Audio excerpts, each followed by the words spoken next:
There's nothing like a little knowledge to make one want more. Johnny Chuck, who had gone to school only because Old Mother Nature had sent for him, had become as full of curiosity as Peter Rabbit. The discovery that he had a big, handsome cousin, Whistler the Marmot, living in the mountains of the Far West had given Johnny something to think about. If it seemed to Johnny a strange place for a member of his family to live, that he wanted to know more about it. So Johnny had a question all ready when Old Mother Nature called school to order the next morning. "If you please, Mother Nature," said he, "does my cousin Whistler have any neighbors up among the rocks where he lives?" "Well, he certainly does," replied Old Mother Nature, nodding her head. "He has a near neighbor, one of the quaintest and most interesting little members of the big order to which all of you belong." "And what order is that?" she asked abruptly. "The order of the rodents, or the gnawers," replied Peter Rabbit promptly. "Right, Peter," replied Old Mother Nature, smiling at Peter. "I asked that just to see if you really are learning. I wanted to make sure that I'm not wasting my time with you little folks. Now this little neighbor of Whistler is the Little Chief."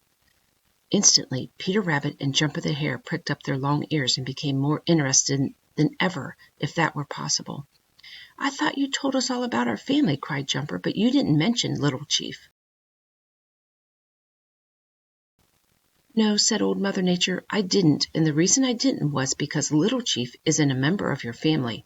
He's called Little Chief Hare, but he isn't a hare at all, although he looks much like a small rabbit with short hind legs and rounded ears. He has a family all to himself and should be called a Pika. Some folks do call him that, but more call him a coney, and some call him the crying hare. This is because he uses his voice a great deal, which is something no member of the hare family does. In size he is just about as big as one of your half-grown babies. So you see, he really is a very little fellow. His coat is grayish-brown, his ears are of good size, but instead of being long, they are round. He has small bright eyes, and his legs are short, his hind legs being very little longer than his front ones. He has hair on the soles of his feet, just like the members of the hare family." "What about his tail?" piped up Peter Rabbit. You know Peter is very much interested in tails. Old Mother Nature smiled. "He is worse off than you, Peter," said she, "for he hasn't any at all. That is, he hasn't any that can be seen. He lives way up among the rocks of the great mountains above where the trees grow, and often is a very near neighbor to Whistler. I suppose that means he makes his home down and under rocks, the same as Whistler does," spoke up Johnny Chuck. "Right," replied Old Mother Nature. "He's such a little fellow that he can get through very narrow places, and he has his home and barns way down in among the rocks." "Barns?" said Happy Jack Squirrel. "Barns? What do you mean by barns?" Old Mother Nature laughed. "I just call them barns," said she, "because they are places where he stores away his hay, just as Farmer Brown stores away his hay in his barn. I suppose you would call them storehouses." At the mention of hay, Peter Rabbit sat upright, and his eyes were wide open with astonishment. "Did you say hay?" he said. "Where under the sun does he get hay way up there, and what does he do with all of it?" There was a twinkle in Old Mother Nature's eyes as she replied, "He makes that hay just as you see Farmer Brown make hay every summer. It is what he lives on in the winter and in the bad weather. Little Chief knows just as much about the proper way of making hay as Farmer Brown does. Even way up among the rocks there are places where grass and pea vines and other green things grow. Little Chief lives on these in the summer, but he is as wise and thrifty as any squirrel, another way in which he differs from the hare family. He cuts them when they are ready for cutting and spreads them out on the rocks to dry in the sun. He knows that if he should take them down into his barns while they are fresh and green, they would sour and spoil. So he never stores them away until they are thoroughly dry. Then, of course, they are hay, for hay is nothing but sun-dried grass cut before it has begun to die. When his hay is just as dry as it should be, he takes it down and stores it away in his barns, which are nothing but little caves down in among the rocks. There he has for use in the winter when there is no green food." Little Chief is so nearly the color of the rocks that it takes sharp eyes to see him when he is sitting still. He has a funny little squeaking voice, and he uses it a great deal. It is a funny voice because it's hard to tell just where it comes from. It seems to come from nowhere in particular.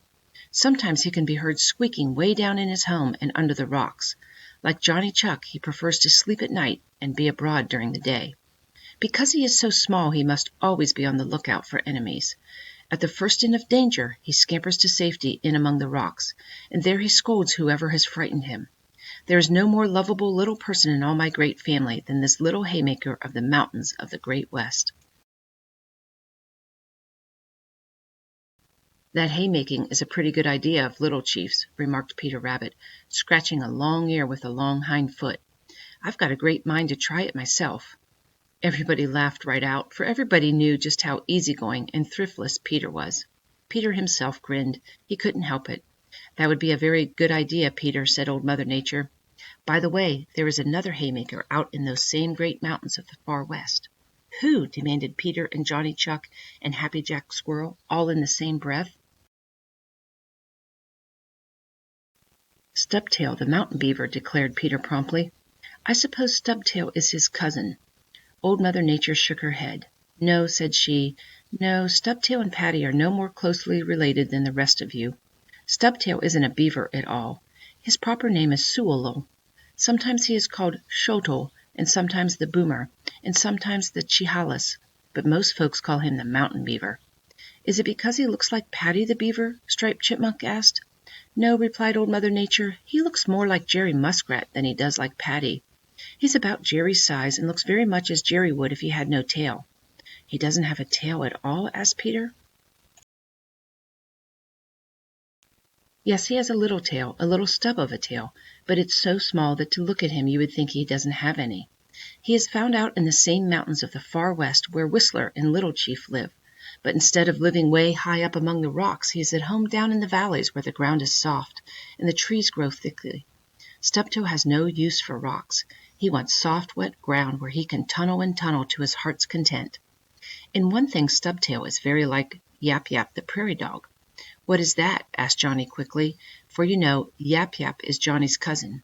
"In his social habits," replied Old Mother Nature. "Stubtail isn't fond of living alone. He wants company of his own kind. So wherever you find Stubtail, you're likely to find many of his family. They like to visit back and forth. They make little paths between their homes and all about through the thick ferns, and they keep these little paths free and clear so that they may run along them easily. Some of these little paths lead into long tunnels. These are made for safety. Usually the ground is so wet that there will be water running in the bottoms of the little tunnels." "What kind of a house does Stubtail have?" inquired Johnny Chuck. "A hole in the ground, of course," replied Old Mother Nature. "It is dug where the ground is drier than where the runways are made. Mrs. Stubtail makes a nest of dried ferns, and close by they build 2 or 3 storehouses, for Stubtail and Mrs. Stubtail are thrifty people." "I suppose he fills them with hay, for you said he's a haymaker," remarked Happy Jack Squirrel, who was always interested in storehouses. "Yes," replied Old Mother Nature. "He puts hay in them. He cuts grasses, ferns, pea vines, and other green plants and carries them in little bundles to the entrance to his tunnel. There he piles them on sticks so as to keep them off the damp ground and so that the air can help dry them out. When they're dry, he takes them inside and stores them away. He also stores other things. He likes the roots of ferns. He cuts tender young twigs from bushes and stores away some of these. He's fond of bark. In winter he is quite as active as in summer and tunnels about under the snow. Then he sometimes has Peter Rabbit's bad habit of killing trees by gnawing bark all around as high up as he can reach." "Can he climb trees?" asked Chatterer the Red Squirrel. "Just about as much as Johnny Chuck can," replied Old Mother Nature. "Sometimes he climbs up in low bushes or in small, low-branching trees to cut off tender shoots, but he doesn't do much of this sort of thing. His home is the ground. He is most active at night, but where undisturbed is out more or less during the day. When he wants to cut off a twig, he sits up like a squirrel and holds the twig in his hands while he bites it off with his sharp teeth." "You didn't tell us what color his coat is," said Peter Rabbit. "Well, I told you he looked very much like Jerry Muskrat," replied Old Mother Nature.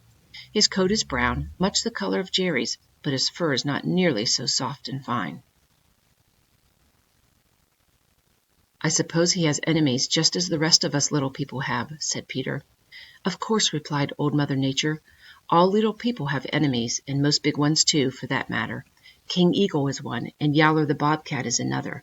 They are always watching for Stubtail. That is why he digs so many tunnels. He can travel under the ground then. My goodness, how time flies! Scamper home, all of you, for I have too much to do to talk any more today.